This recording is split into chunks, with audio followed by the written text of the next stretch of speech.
Okay, thank you. I hope you can hear me. Welcome to everybody, especially to our distinguished guests. I would like to start from going to a very general question to probably more concrete things. And my general question concerns global social movements. Now, some skeptics argue that no matter how powerful or how forceful these demonstrations and various actions are, there's not really a coherent central ideology behind these movements. Others say that that's in fact a good thing, that diversity is basically the major force that is making these things work, and that's the advantage behind these movements. My question concerns this, that being faced with extremely centralized, very, very well organized organizations as such, is there a need for some sort of centralization within the movements themselves, or would that really lead to the movement falling apart as such? Well, the movements that exist are a reflection of social reality.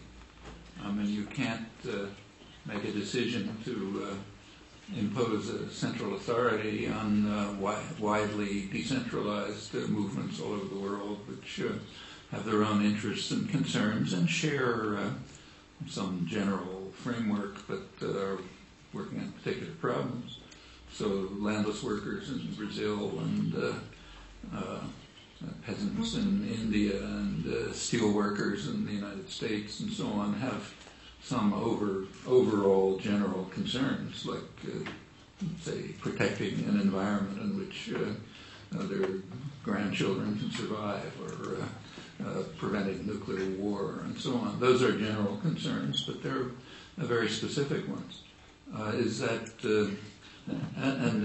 It just would make no sense for someone to come along and say, okay, let's have a fixed central ideology that we all adhere to. Those, to the extent that such centralized ideological or general ideological positions develop, it's a reflection of the level of consciousness and commitment and engagement of the people. Is it a strength or a weakness?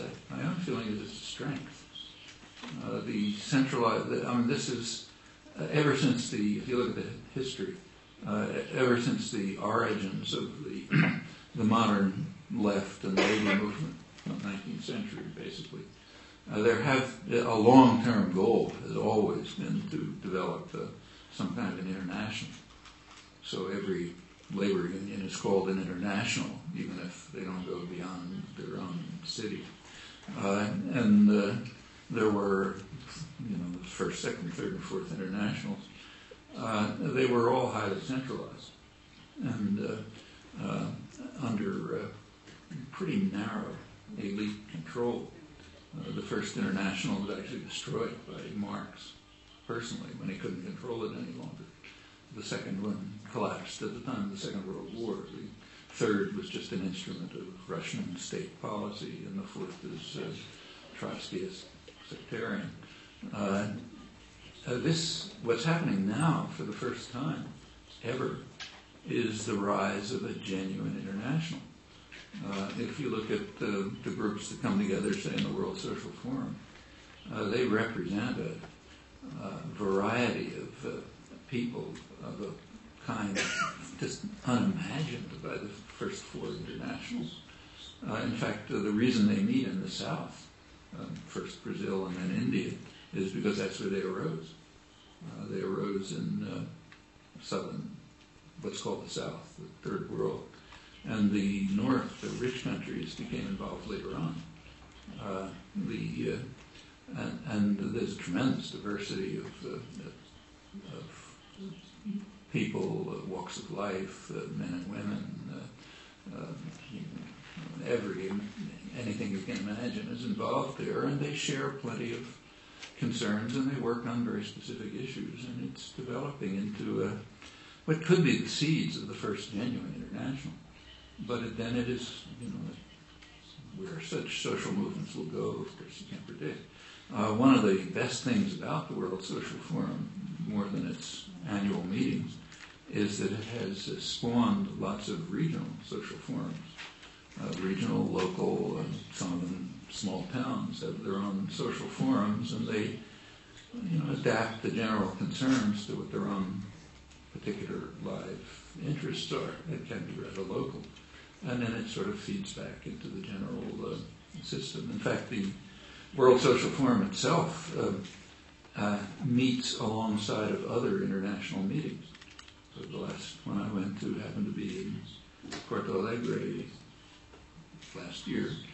But when I got off the airplane, I didn't go to the World Social Forum. I went to the Via Campesina international meeting. That's the International Peasant Association, which was meeting in parallel with the World Social Forum, but not really part of it.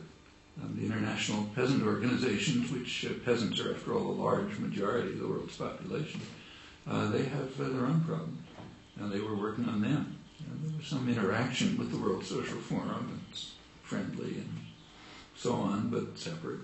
And that's a healthy sign. I mean, it's a sign that people are dedicated to working on the real problems for them, not mouthing some ideology they learned somewhere, but also interacting with one another at whatever level is productive. So I personally, I think it's a healthy sign. But whether you think it's healthy or unhealthy, you can't decide to change it from outside. I mean, it does reflect the social reality of popular activism and protest, which is very, very widespread, probably more than ever in history, but extremely disorganized. Take, say, the United States. The level of activism in the United States is beyond anything in my lifetime, at least. On the other hand, if you take the city where I live, Boston, people in one part of the town don't know that somebody in the other part of the town is working on the same issues. In fact, one of the reasons for, I spend a lot of my time just going around giving talks, and one of the main reasons for the talks is just to bring people together who wouldn't know each other otherwise, even if they're nearby and have similar interests and so on. It's a very atomized society. Much of the world is like that. That's, in fact, part of the kind of class war that's going on to keep people separated from one another, but it's real. And it has its strengths and its weaknesses, but you can't wish it out of existence.